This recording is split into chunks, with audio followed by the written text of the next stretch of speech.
समझ लो परावर्तन क्या है। ठीक है, जैसे मेरे हाथ में क्या है, बॉल है, इसको हम कहीं पे मारे, इस दीवार हम कहीं मारे, देखो ये बॉल है, दीवार में मारे, मार दिए, इस पे टकराई, टकरा के तो ऊंच चली जाएगा रही, मगर गई, क्या हुआ, ये टकरा करके वापस आ गई। मतलब कोई भी चीज जब किसी से टकरा करके वापस आ जाए उसी दिशा में, उसको हम बोलते हैं परावर्तन। क्लियर? परावर्तन किसे कहते हैं? जब भी कोई चीज या जब भी कोई वस्तु किसी तल से या किसी भी चीज से टकरा करके वापस उसी दिशा में आ जाए, उसे हम क्या कहते हैं? परावर्तन। परावर्तन समझ में आ गया? आप तो नहीं भूलोगे परावर्तन। हम एक जगह टकराए और फिर दौड़ के आए मारे लाभ, उसके बाद फिर से बहुत तेजी से दौड़ेंगे, फिर जाके क्या करेंगे? इसी दिशा में गिर जाएंगे, तो वो मैडम का परावर्तन हो गया। और ये क्या था? बॉल का परावर्तन हो गया। तुम दौड़ के आओगे, इसमें टकराओगे तो इतनी स्पीड से पीछे की तरफ गिर जाओगे, तुम्हारा भी परावर्तन हो जाएगा ना। हम लोगों को अपना परावर्तन नहीं पढ़ना, किसका पढ़ना है? आज हम पढ़ेंगे प्रकाश का परावर्तन। प्रकाश मतलब लाइट, प्रकाश मतलब लाइट। परावर्तन का मतलब आपको समझ में आ गया। ठीक है, अब प्रकाश का परावर्तन क्या होता है? इसका मतलब प्रकाश भी किसी तल से क्या करता है? टकराएगा, और टकराने के बाद क्या होगा?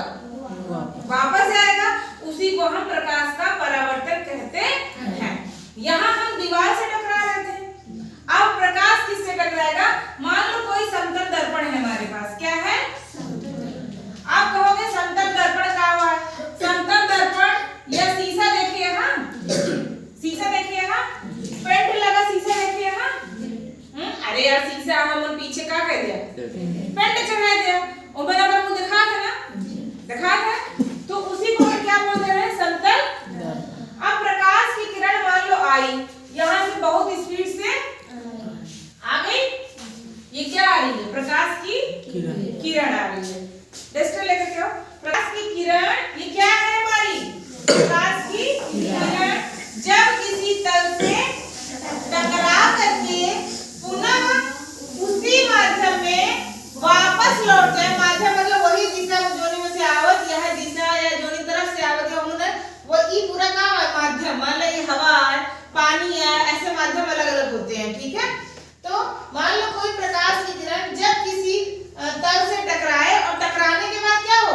पुनः उसी माध्यम में लौट जाए, उसी को हम कहते हैं प्रकाश का परावर्तन। परावर्तन मतलब आइस टकराए, सब टकराए के उधरे का हो गए, लौट गए, एक हम प्रकाश का परावर्तन कहते हैं। ये समझ में आई? आपसे सिंपल कोई पूछे कि प्रकाश के परावर्तन से आप क्या समझते हो, या कहे बेटा प्रकाश का परावर्तन क्या है, तो आपको बस यही बताना है कि जब कोई प्रकाश की किरण किसी तल से टकरा करके या समतल दर्पण से टकरा करके पुनः उसी तरफ माध्यम में लौट जाए, तो उसे हम प्रकाश का परावर्तन कहते हैं। ये हो गया प्रकाश का परावर्तन की बात। इतना समझ में आ गया? इतना समझ में आ गया हो तो आगे बढ़े। आया बात समझ में? अब बार बार परावर्तन आ रहा था ना, प्रकाश का परावर्तन, तो प्रकाश का परावर्तन यही होता है कि जब कोई किरण, प्रकाश की किरण किसी तल से टकरा करके पुनः उसी माध्यम में वापस लौट जाती है, तो इसे हम प्रकाश का परावर्तन कहते हैं। एक क्वेश्चन यहाँ से क्लियर हो गया। अब जो है कुछ जो किरणें पड़ रही हैं, इनका पर्टिकुलर नाम दे देते हैं। ठीक है, अब ऐसे थोड़ा तो ए तू आवा, तू जा इस तरह कोई है हमने ए ना तो के है ये इतना लड़का बैठा है। हमको किसी को पहचान बताने के लिए उसका नाम बताना पड़ेगा कि नहीं, कि गौरव यहाँ आओ, वहां जाओ, नाम लेंगे कि नहीं लेंगे? वैसे ही जो भी किरण, ठीक, जो भी किरण तल पे आती हैं, गिरती हैं, उसे हम बोलते हैं आपतित किरण। इस किरण को क्या बोलेंगे? आपतित किरण। अब आपतित किरण जब आपको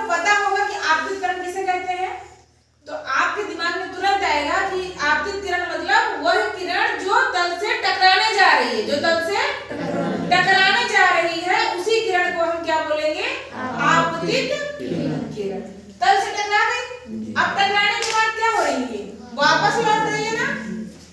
तो जो किरण तल से टकराने के बाद वापस लौटती है उसको हम बोलते हैं परावर्तित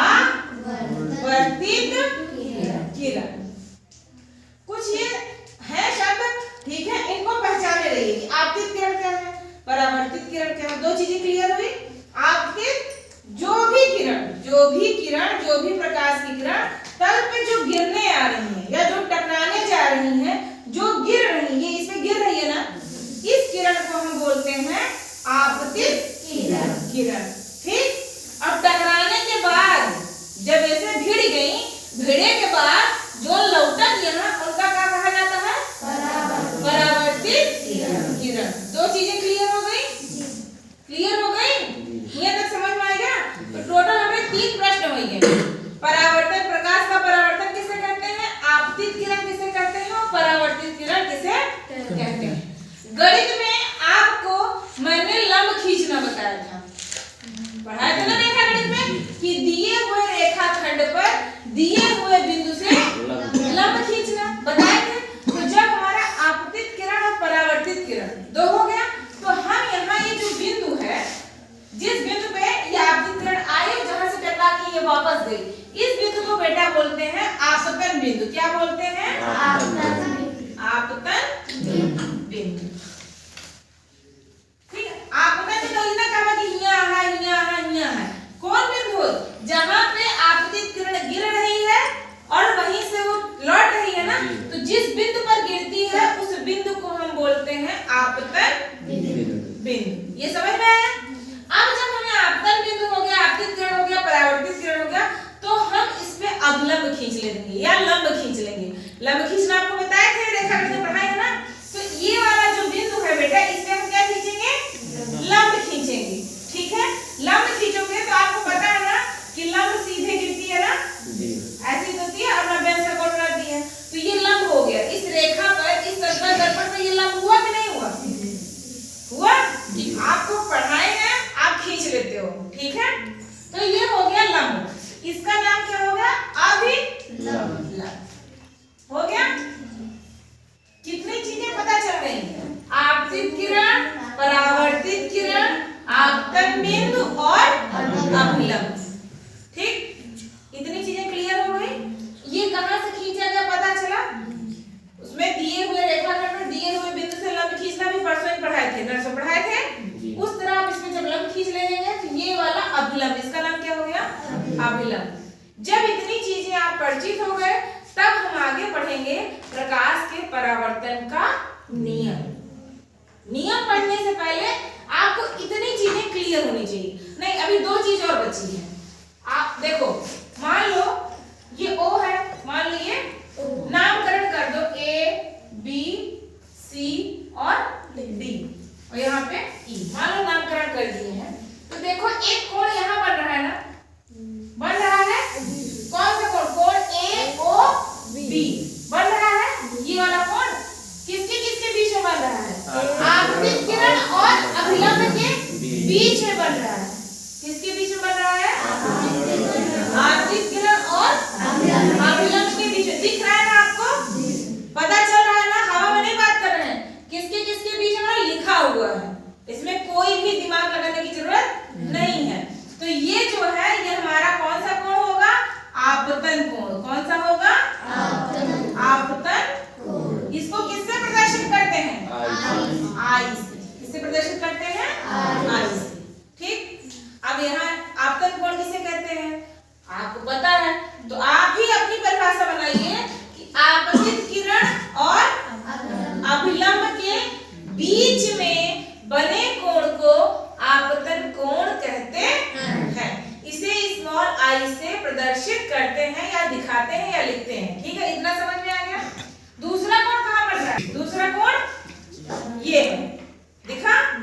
ये किसके बीच में बन रहा है? अभिलंब और परावर्तित किरण के बीच में बन रहा है कि नहीं बन रहा है? तो इसका नाम हम क्या रख देंगे? परावर्तन कोण। इसका नाम क्या रख देंगे? परावर्तन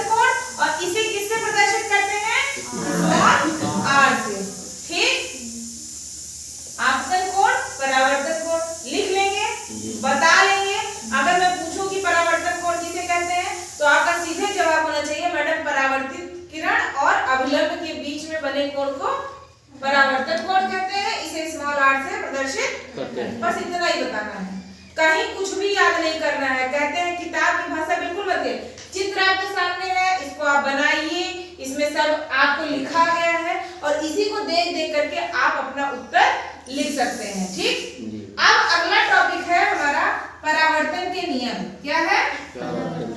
परावर्तन के नियम। यहाँ जहां तक पढ़ाए यहाँ तक समझ में आ गया? इसमें किसी को कोई दिक्कत? सारे जितने टॉपिक टर्म्स लिखे हैं सबकी परिभाषा बता दी है। अब अगला पढ़ेंगे हम परावर्तन के नियम। ठीक, नियम पढ़ने से पहले इन सारे बिंदुओं को आप मतलब समझ लीजिए क्या होते हैं। तो आप चलिए पहले नियम की बात करते हैं। पहला नियम कुछ नहीं, एकदम सिंपल सा है। आपतित किरण, परावर्तित किरण और अभिलंब। ठीक है, अभी कुछ बताए नहीं, सिर्फ नाम लेते हैं। आपतित किरण, परावर्तित किरण और अभिलंब तीनों एक ही तल में होते हैं। तो एक ही तल में है कि नहीं? तीनों एक ही तल में होते हैं। ये प्रकाश के परावर्तन का पहला नियम है। ठीक, बहुत सिंपल नियम है, कहता हूं कुछ नहीं। पहला नियम, आपतित किरण, परावर्तित किरण और अभिलंब तीनों एक ही तल में होते हैं। ये पहला नियम है, लिख लेंगे। तो पहला नियम आपको। दूसरा नियम क्या है बेटा?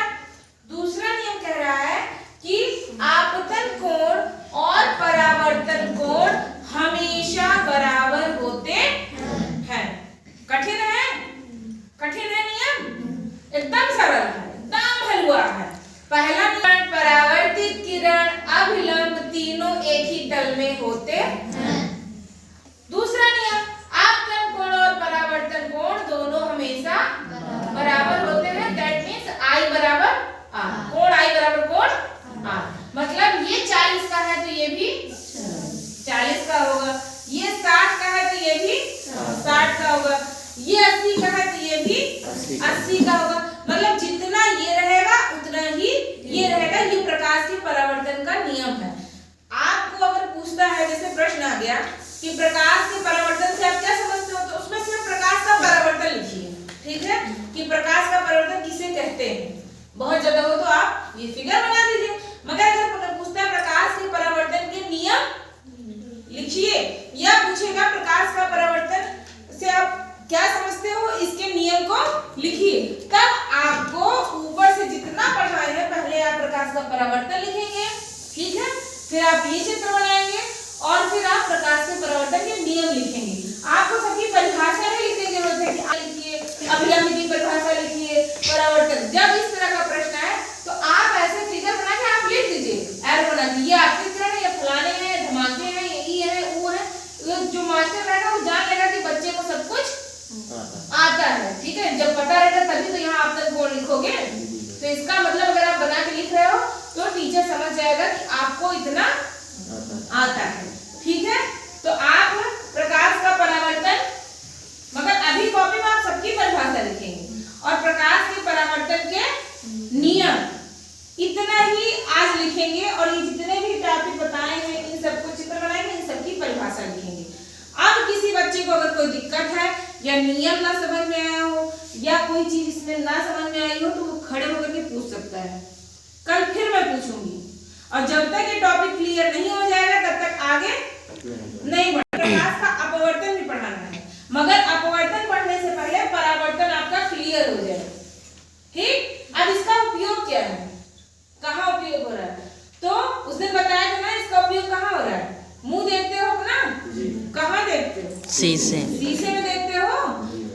तो वो किस लिए हमको अपना हमारा चेहरा दिखाई देता है? प्रकाश के परावर्तन के कारण ही संभव है।